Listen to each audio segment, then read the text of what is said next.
Every day, not every year, not every month, but every single day, Chinese military aircraft cross a line in the middle of the Taiwan Strait. Before 2022, that almost never happened. Now it's routine.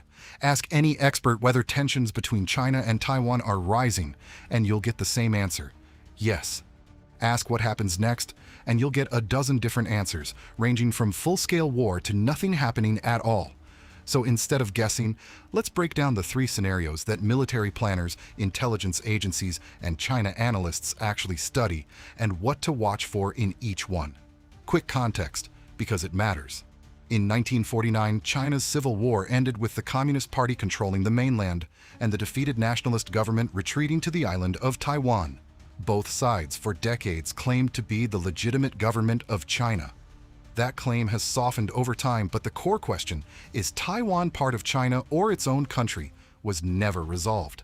It was simply left hanging for 75 years. That unresolved status is exactly why this situation is still active today, and why it keeps resurfacing in the news in one form or another, decade after decade, regardless of who is in power on either side. Let's start with the scenario that gets the most headlines: a full-scale invasion. This would mean an amphibious assault, Chinese forces crossing roughly 180 kilometers of open water to land troops directly on Taiwan's coast. Military historians will tell you this would be one of the most complex amphibious operations ever attempted, larger in scale than anything seen in World War II.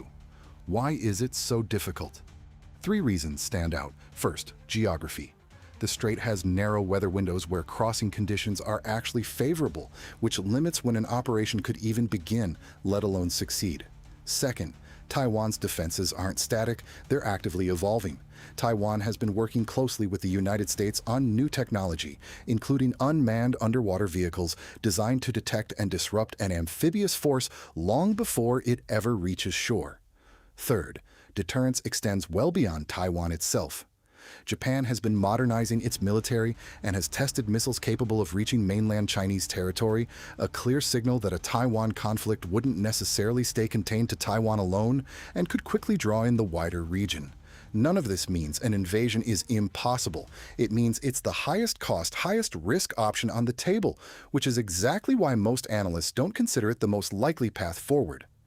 It would also be the hardest scenario to hide. Satellite imagery and open-source tracking would likely reveal preparations weeks or even months in advance, which is one reason so many analysts believe any move toward invasion would come with visible warning signs long before troops actually crossed the water. The second scenario gets far less attention, but many analysts consider it more plausible: a blockade. Instead of a full invasion, China could attempt to economically strangle Taiwan without firing a single shot. In practice, this could look like controlling shipping lanes around the island, conducting so-called customs inspections of vessels entering Taiwanese ports, or gradually cutting Taiwan off from global trade altogether, including its semiconductor exports, which the entire world depends on for everything from smartphones to cars. Here's what makes this scenario dangerous in a different way than an invasion. It's a legal and diplomatic gray zone. Is a blockade an act of war or a policing action? Governments around the world would have to decide that in real time, under enormous pressure, while global supply chains, especially for computer chips, start breaking down around them. This is also the scenario most likely to affect people who've never thought about Taiwan at all, because it touches the phones, cars, and computers built with Taiwanese-made chips, in ways a distant war on the news never quite would. Analysts sometimes call this a quarantine rather than a blockade, a distinction that sounds technical but matters enormously in practice, since it lets a government frame the action as law enforcement rather than an act of war, making it harder for other countries to justify a direct military response. The third scenario is the least dramatic and maybe the most underestimated of the three. Nothing dramatic happens at all. The current pressure campaign simply continues for years, possibly for decades, without ever crossing into open conflict. This is what analysts call gray zone activity, pressure that deliberately stays just below the threshold of open war, military flyovers that never quite become an attack, cyber attacks that disrupt without triggering a formal response, and increasingly, interference in Taiwan's own domestic politics. Taiwanese officials have pointed to disinformation campaigns and fake polling data aimed at influencing local elections, describing it as a deliberate attempt to shape public opinion ahead of future votes. These campaigns don't always look dramatic from the outside. Sometimes it's a flood of coordinated social media accounts pushing the same narrative. Sometimes it's manipulated survey numbers designed to make one political outcome feel inevitable before a single vote is cast. The goal isn't always to change who wins. Sometimes it's simply to make voters distrust the process itself or to make one candidate's supporters feel like the outcome was decided before anyone even went to the polls. That kind of erosion is harder to fact-check than a single false claim, because it's not one lie, it's a slow accumulation of doubt. Why might this state of tension persist instead of escalating into something bigger? Because for both sides, the cost of full conflict is enormous economically, militarily, and diplomatically. Prolonged pressure without open war lets China apply steady cumulative leverage while avoiding the far greater risks that come with either an invasion or a blockade. It's a strategy built on patience rather than a single decisive moment. And patience is exactly what makes it so difficult to cover as a news story. There's rarely a single headline-worthy event, just a slow accumulation of smaller ones that only make sense when you look at them together over months and years, rather than in isolation.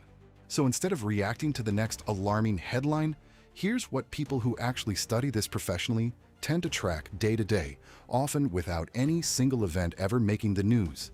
The frequency and pattern of military flights and naval movements near Taiwan, not just whether they happen, but how close they get and how often they occur, since a gradual increase over months tells a very different story than a single isolated incident. Rhetoric and behavior around Taiwanese elections, since interference attempts tend to spike sharply around voting periods, then quiet down again once the results are in.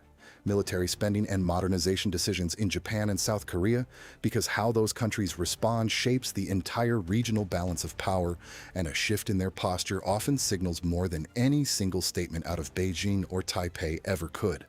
And any statements or policy moves related to semiconductor supply chains, since economic leverage is often the earliest and most measurable sign of pressure starting to escalate long before anything military happens, precisely because economic pressure is cheaper, quieter, and easier to deny than any military move would be, and because it lets a government test how the rest of the world reacts before committing to anything larger. Here's the honest answer to the question everyone actually wants answered. Nobody knows for certain which of these three paths this situation ultimately takes. Not independent analysts, not intelligence agencies, not even the governments directly involved, and certainly not any single commentator on the internet, no matter how confident they sound.